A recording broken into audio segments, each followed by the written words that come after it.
Lots of news in the wallet space today. We'll be breaking it down for you. There's some big security concerns. Also, we have special guests, so it'll be a good one. My name is Paul Bear. Welcome back into Tech Path. I do want to thank our sponsor, and that is a wallet for self-custody, and that is Tangem. You guys can, of course, get into Tangem. One thing is it doesn't have a browser extension right now, so you were currently safe on that one. But check it out. Use our code down below if you guys want to get a little bit of a discount. One thing about Tangem, it is one of the most secure and easiest wallets to set up out there as far as hardware is concerned. If you haven't started your self-custody journey, join it with Tangem. Just click the link down below to get started.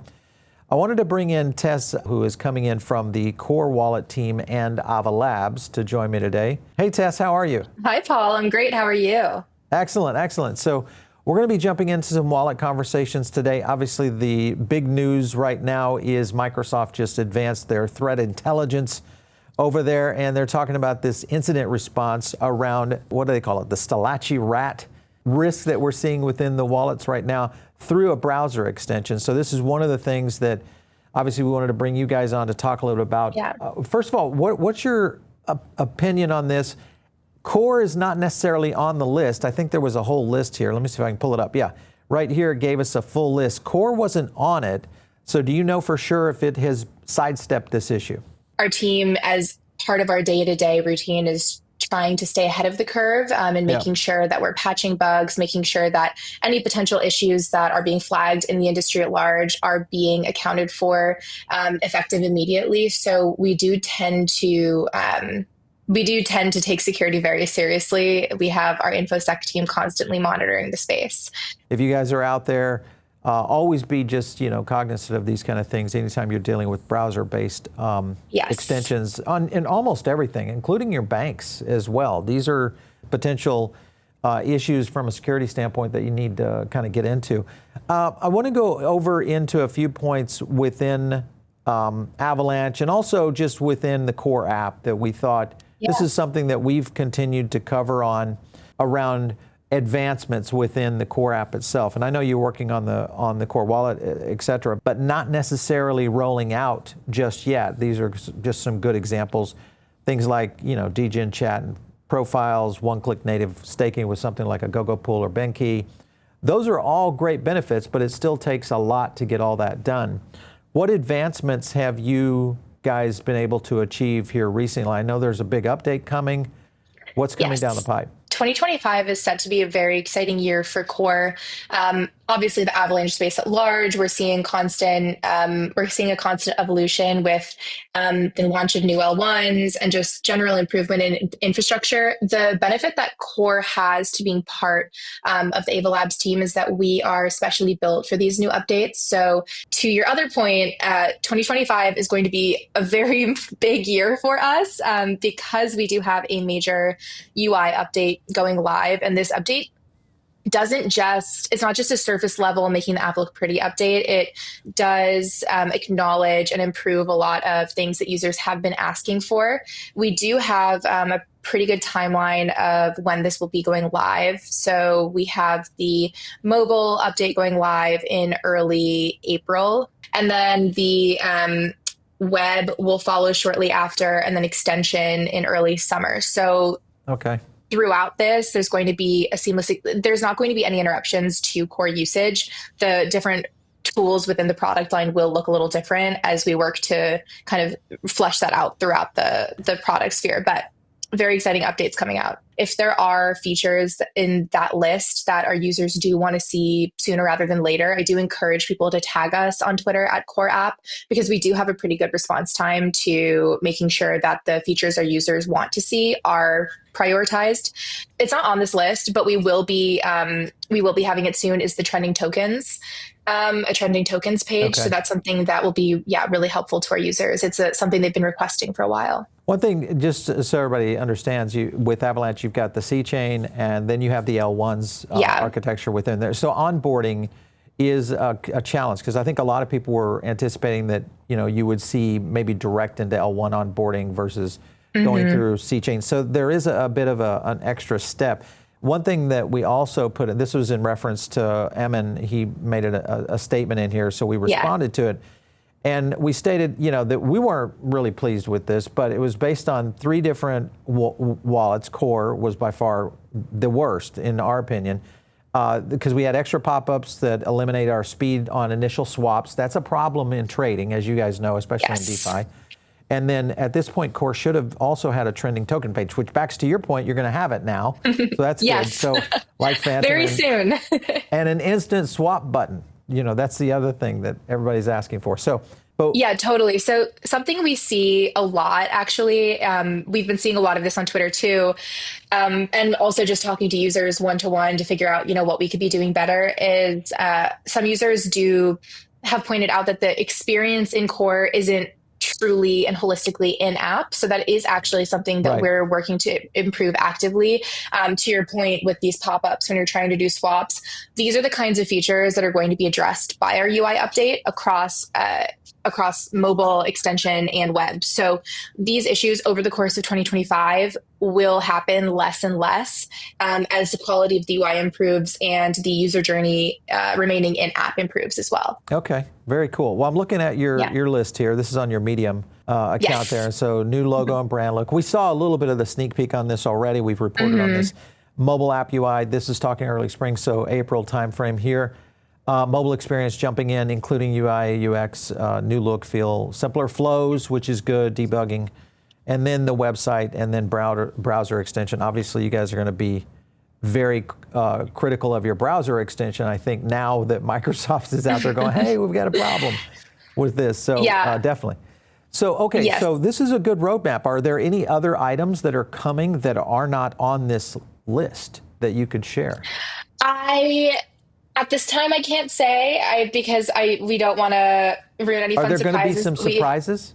Yes, we have in early summer something that I think existing users are going to be very, very pleased to see, and something that will also help with the onboarding question that we touched on a little earlier. So something that we have maybe not focused on as much in the past is actually the front end experience.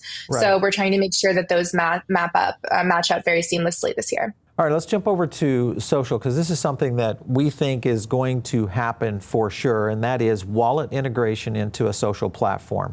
Now, one of the platforms that most likely will happen, I know X is already trying to dabble in this, but we haven't seen anything real, concrete coming out of it. And to a certain extent, I think some others, Telegram most likely will make its way there. The one that we're watching, though, is TikTok. And I want to go to a clip real quick, because this is talking about Project Liberty, because they have a new partner coming in. Take a look.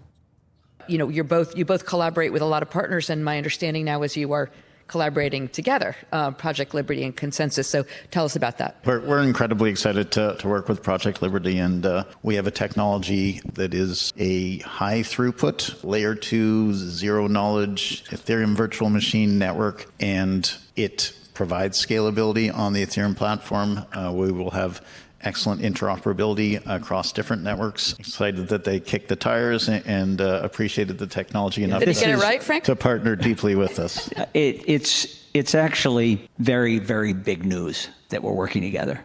I think so too. Ethereum is the dominant layer 1, and Metamask is the dominant wallet.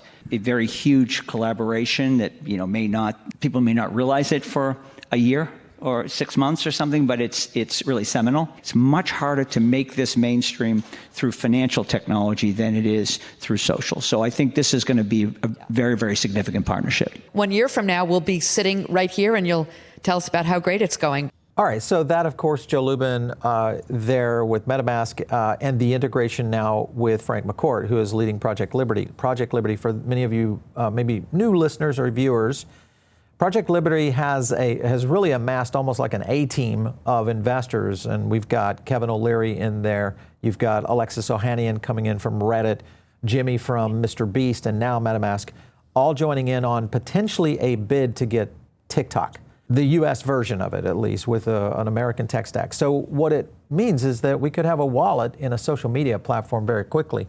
So my question to you, Tess, is you look at MeWe, which is a partner already of Avalanche. And I'm looking at right now, because they're riding in on Frequency, which, by the way, is the blockchain element that would potentially live under Project Liberty and possibly even connect to TikTok, but why not have Avalanche connected, at least Core Wallet being able to connect with something like a MeWe, which is already a partner of Avalanche? What's going on there?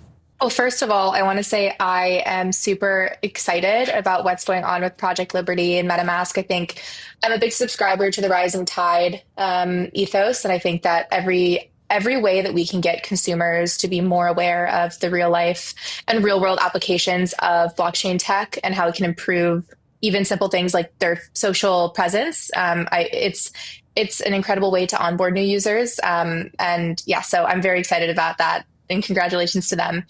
I think as far as integrating partners to Core, that is something that, like I mentioned before, we're a very small team. So these kinds of things, these kinds of flags are really helpful to us. We have a lot of partner integrations already that do exist, and we're always open to integrating more. I think, yeah, if someone's in the Avalanche ecosystem and they're excited to kind of partner a little more closely with Core or do something together, we're very open to that and eager to maybe kick off a conversation. So who knows, Paul, maybe this will, I'll reach out to the MeWe team and see if this sparks something cool. All right, well, let's hope. I think we're going to see a lot more of this. It's just a matter of time, especially if Project Liberty is successful on their move. Let's talk about C-Chain, because there's an upgrade incoming right now. Yes. The likelihood of a C-Chain upgrade and the potential of what that means to users, to a lot of the L1s, many of the partners that you guys have already signed and started to commit to. What does this mean for Avalanche? What does the rollout look like? Where Core comes into play is we're very ingrained, and we actually help support the ICM, which is the Avalanche Interchain Messaging Protocol, formerly called ICMP, or one of the other sunsetted names. But it's the ICM, and that's something that's ingrained very intimately with Core's tech, being Avalanche's native wallet and being built by AVAX. It's something that is at the foundation of the wallet's infrastructure. So the way that this can benefit a user is that if there's a new project or a new company or a new entity that spins up an L1, they're able to actually immediately, they don't have to do anything on their end. It's immediately available on Core. And so what that means is immediate and direct access to consumers, an audience, a user base, whatever that is. So it's almost this baked in process that makes it easier when a project or group or team is considering an Avalanche L1. We're already seeing cross-chain lending starting to build out on this with what YieldYak is doing, because you can deposit AVAX, borrow USDC. This is all available right now, though it looks a little bit clunky, as you guys can kind of see here on chain. You'll see something here in a second that kind of blows your mind. But it's reference to the UI, UX. So I look at that and I think, okay, there's some great opportunities here. There it is right there. So, that's what I'm getting at, is those kind of UX fails that we're seeing within a lot of this early stage tech right now.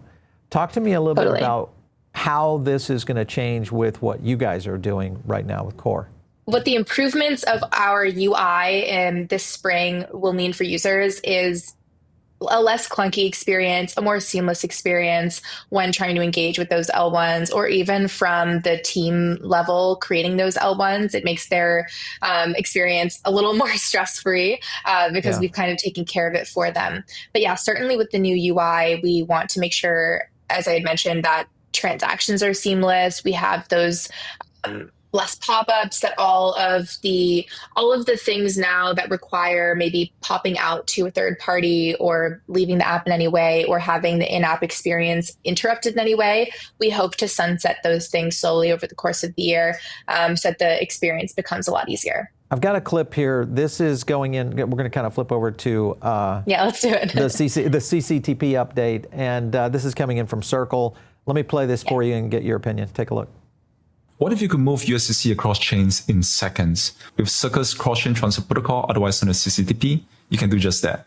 More specifically, CCTP version 2 that has new features such as fast transfer and hooks. Bob wants USDC on Avalanche, but Alice only has USDC on Ethereum. Alice now has to find a reliable bridge to move her USDC from Ethereum to Avalanche just to pay Bob. But there's a problem. That is vulnerable to exploits. There's a technology that enables the secure movement of USDC across chains. Version 1 on EVM chains takes about 13 minutes, now takes about 45 seconds for V2. Big news there is Avalanche is first that has been integrated here and will be fastest right now. So that eventually this will start rolling out to everyone, whether it's SWE, obviously we'll see more chains involved in this. But you look at this in terms of the future, I think. How big is this update from Circle? I think it's amazing. Whenever I see these major updates that make it easier for a user to get involved in crypto, more simple, a lot of what we find in user research and consumer research when new users who are maybe not crypto native are looking to get involved in the space is that they're nervous, putting the security risk fear aside. Kind of the second biggest thing we see is potential new users saying, well, this is a really confusing concept. There's a lot to learn. It seems complex. I don't know if I could do all of this technical stuff. And so these updates that make it easier for users to swap, live multi-chain lifestyles and get access to different kinds of tokens or swap, USDC to something else in an easier way, I think is huge. Right. Definitely looking to Circle to see what they do with this. Robinhood, of course, connected in with Phantom. That was a pretty big move to where you could literally go right into your Phantom app and be able to access your spending power over Robinhood for USDC to be able to just move it quickly. Anything like that coming down the road for you guys? Well, I had mentioned some exciting things coming up for Core later this year, summer, fall. I can't comment one way or the other, but I would definitely encourage users who are interested in that to go follow us on Twitter and kind of keep up with our announcements coming up. So, yeah. Hey, listen, I'm excited to see the focus, from Avalanche on Core, because this is something I think that was missing. We've said it before and have been, I've been vocal to even John Woo about this. I'm like, hey, Core has got a great opportunity here to get a market position. Totally. You guys need to move. I'm glad that you guys are moving. So kudos to you. Yeah. Last question is really getting into banking. And when you talk about banking, you always have to talk about Ripple. Many people look at Ripple, the company. They are now eyeing a crypto wallet launch as part of their custody service. Then you have all these banks potentially gaining access to USDC as we get regulatory alignment coming out of DC. With that happening, what are your thoughts right now? Do you think banks are going to have their own wallets in the near future? And how do you think our Web3 wallets will compete? I think it's a great question. I'm personally excited to see if that does end up happening. I think the more Web2 players we can get into the Web3 space, the better, because that's going to get users involved and onboarded at scale in a way that we're not seeing right now. I think something we tend to, at least me personally, something I tend to forget in my day-to-day is that we're still in a really young industry and we're still very early adopters to this. And there are, hundreds of millions of people in the world that have never touched a wallet, have never touched crypto. Yeah. I think there's more than enough room for kind of everyone to get involved. And so this idea of these major financial institutions and banks and these major Web2 players getting involved in the Web3 space, be it with wallets or in some other way, I think it's really exciting and an opportunity for Core. We have kind of a leg up being custom made for Avalanche. So the more people that we can get involved with Avalanche and Core and even other chains and ecosystems, I think it's a win for the crypto blockchain community at large. Yeah, this is the thing I talk to a lot of people about because they think, eventually banking is going to take this over. And I'm like, listen, the banks have kind of controlled finance for so long. And the only problem is that all of the customers of those banks had no alternative. There was nothing. Now we're seeing a rising of both elements where we could see a Web3 or a neo-style banks that will rise in terms of the use case of USDC wallets, et cetera, as well as banking functions. And then wallets themselves, I think, are going to get a lot more sophisticated and literally may act as banks in the near future for a lot of emerging people, for sure. So it's true. Wallets are truly at the front lines of consumer adoption to tech. And I think it's a mantle that we as a wallet community, need to take upon ourselves to make sure that the user experiences are as smooth and easy and enjoyable as possible, because really it's often a consumer's first touch point with exactly space. And so, yeah, it's really exciting. You already see also a lot of banks and these major institutions partnering with different blockchains in different ways. So I'm intrigued to see how those relationships evolve. I still think it's going to get dominated by the under 30 to under 35 crowd that especially, starts to understand what self-custody is. And even to a certain extent, even the extension of being able to connect a wallet into, brokerage accounts, et cetera. Those, I think, are going to be the new dynamics of how we see this going forward. Unless banks can really play catch up quickly and come out with something, I just don't know that they're that nimble to be able to do that in the next 2 years. There's a lot of red tape. Yeah, so a lot there. Hey, Tess, it was good having you on the show, and thank you so much. It was great meeting you. Glad to have another AVAX face here on the network. But thanks for stopping in. Thank you so much, Paul. I really appreciate you having me on. This is fun. All right, you guys, if you are not in the Diamond Circle, get in right now. It's our own private member group. It's easy and it's free. It's super simple to join. We always leave a link down below. And of course, you can get into the Telegram group. That's where I communicate with our audience directly. That's me in there talking with you guys. And you can use that link down below as well. By the way, don't fall for any of the other Telegram groups. There's only one, and it's the one we always put right here on our YouTube channel or on our website. And of course, you can catch me out there on X at Paul Barron. We'll catch you next time right here on TechPath.